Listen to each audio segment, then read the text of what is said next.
અંકલેશ્વર તાલુકાના અંદાળા ગામમાં દર શુક્રવારે ભરાતી હાટ બજારના કારણે ફરી એકવાર ભારે ટ્રાફિક જામની સમસ્યા સર્જાઈ હતી।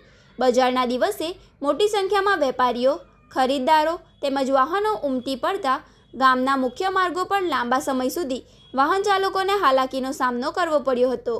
સ્થાનિકોના જણાવ્યા મુજબ ટ્રાફિક વ્યવસ્થાના અભાવના કારણે અનેક વખત એમ્બ્યુલન્સ, શાળાના વાહનો અને રોજિંદા અવરજવર કરતા લોકોને પણ મુશ્કેલી વેઠવી પડે છે।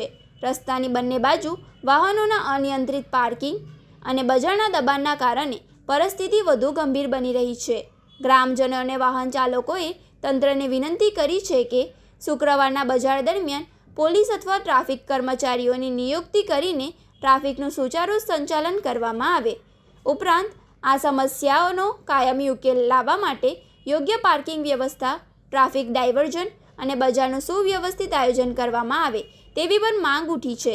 સ્થાનિકોનું કહેવું છે કે જો સમયસર યોગ્ય પગલાં લેવામાં નહીં આવે તો આગામી દિવસોમાં ટ્રાફિકની સમસ્યા વધુ વિકરાળ બનવાની શક્યતા છે।